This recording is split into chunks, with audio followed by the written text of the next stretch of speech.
Donc j'ai eu un parcours plutôt classique, hein, puisque j'ai fait des études de lettres, et puis très vite j'ai été attiré par le marketing.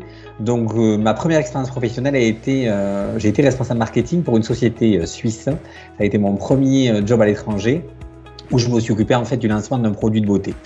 Très vite, hein, je suis resté 2 ans en Suisse et puis j'ai décidé de rentrer en France et j'ai travaillé pour les grands magasins Printemps. Qui à cette époque-là, l'idée était de transformer les magasins en des magasins de luxe. Il faut imaginer que le marché du grand magasin à l'époque, en France, c'était les Galeries Lafayette d'un côté, avec leur nouvelle galerie, et les magasins Printemps qui étaient plutôt des magasins moyenne gamme, avec un vaisseau amiral qui est le Printemps Haussmann, qui était très haut de gamme. Donc l'idée était de transformer petit à petit tous les grands magasins de province, moyenne gamme, les transformer en magasins haut de gamme, avec des marques de luxe, etc., pour devenir l'écrin du luxe de chaque ville. Donc c'est à ce moment-là que j'ai intégré les grands magasins Printemps en tant que directeur marketing et directeur merchandising, et j'ai rénové les magasins de Metz, de Paris 2 à Versailles, et ensuite celui de Strasbourg. Donc évidemment, pendant ces 15 années, puisque j'ai passé 15 années au sein de la maison Printemps, j'ai collaboré avec toutes les marques de luxe qui existent en France ou à l'étranger, que ce soit Hermès, Dior, Chanel, etc.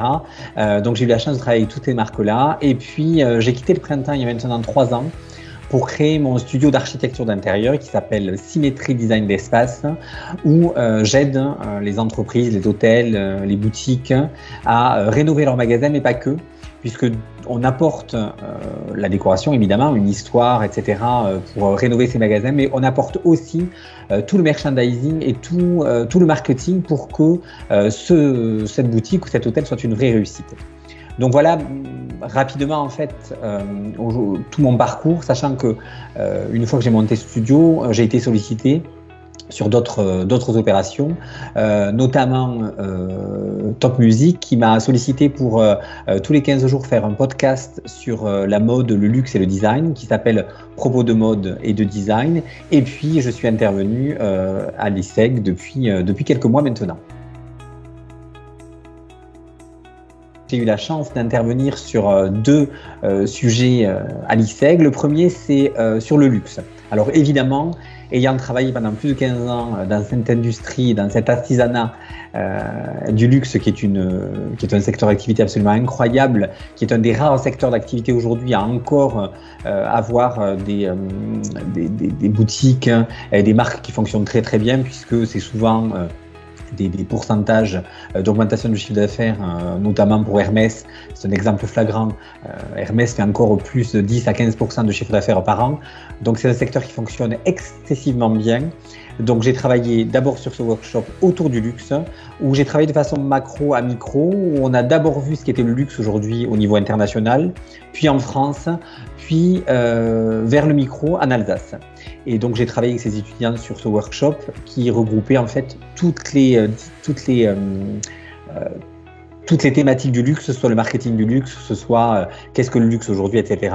Et puis le deuxième sujet sur lequel j'ai travaillé avec les étudiants, c'est le merchandising, que ce soit pour les boutiques ou le merchandising amont. L'idée était d'apporter en fait des outils simples pour rendre un magasin, une boutique belle, et pas que. Puisque l'idée aussi de pouvoir augmenter le chiffre d'affaires du merchandising, puisque c'est ça l'idée du merchandising, mieux positionner son produit pour qu'il se vende plus facilement.